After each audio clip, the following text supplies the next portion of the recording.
कलयुग के अवतार बाबा जी के कलयुग का अवतार क्यों कहा जाता है इसके बारे में समझेंगे।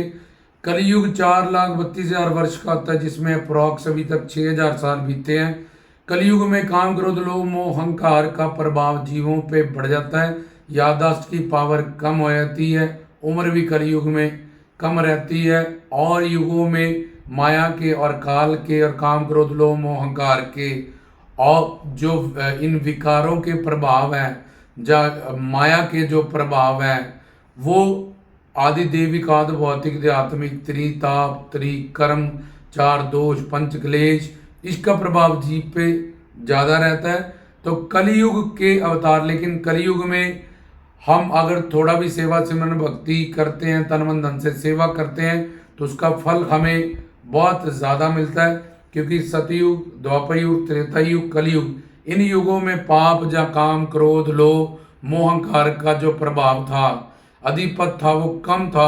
लेकिन कलयुग में वो अपनी चरम सीमा में होता है। इसलिए कलयुग में थोड़ा भी करने से बहुत ज़्यादा फल हमें मिलता है। और जिन्होंने सेवा सिमरन भक्ति करनी है, उनके लिए कलयुग मैटर करता ही नहीं है, क्योंकि वो हमेशा सत्य से जुड़े हैं, सत्संग से जुड़े हैं, अपने राधे इष्ट अवतारों से जुड़े हैं, भगवान से जुड़े हैं, अंदर से अंतःकरण से।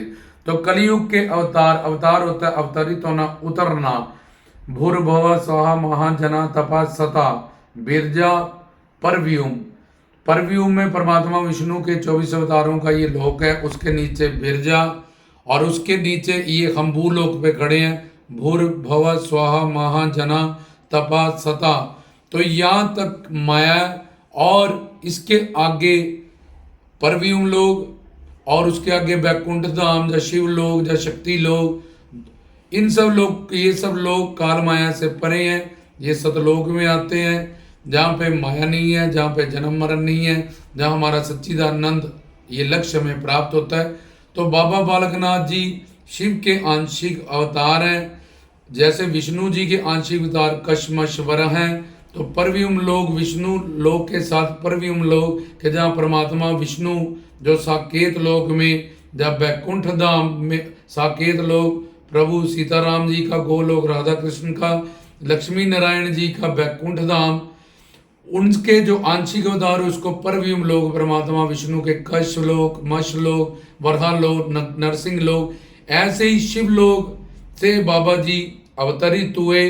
तो उतरते उतरते उतरते इस धरती पे आए अवतार, मतलब उतरना, जो कि योग माया शिव शक्ति के से युक्त हैं, जो अपनी मर्जी से धरती पे अवतरित होके आए, लीला करने आए, ताकि हमें काम क्रोध लोभ अहंकार या जीव माया गुण माया और संचित कर्म के पापों को नष्ट करने के लिए उन्होंने हमें शब्द स्पर्श रूप रस सुगंध, संतों के स्वरूप, बाबा जी के स्वरूप, और नाम गुण रूप लीला धाम संत, इनका कीर्तन करके उन्होंने अवतार लीलाएं की। और पूर्ण सदगुरु के सरनिध हमें शिक्षा दीक्षा प्राप्त करके अपने जीवन का कल्याण करने का, जैसे उन्हें गुरु दत्तात्रेय नाथ जी से शिक्षा दीक्षा ली और 12 साल गुजरात जूनागढ़ में सेवा की, उनके मठ की, उनके धाम की, गुरु प्यारी साध संगत की और सदगुरु की।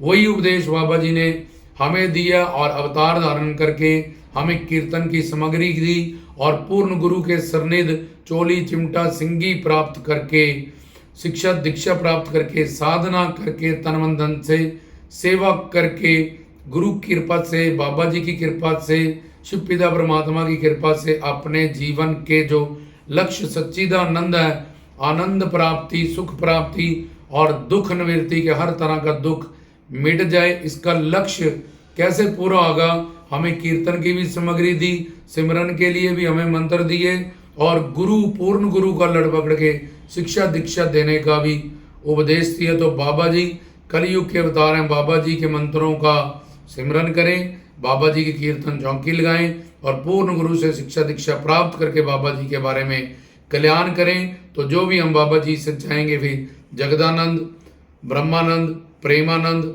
आत्मानंद या धर्म अर्थ काम मोक्ष, ये सारे पुरुषार्थ हमारे बाबा जी की भक्ति से, सेवा से, शनाख्ती से, प्रेम से पूरा होगा। बाबा जी निहाल करेंगे, मालो माल करेंगे।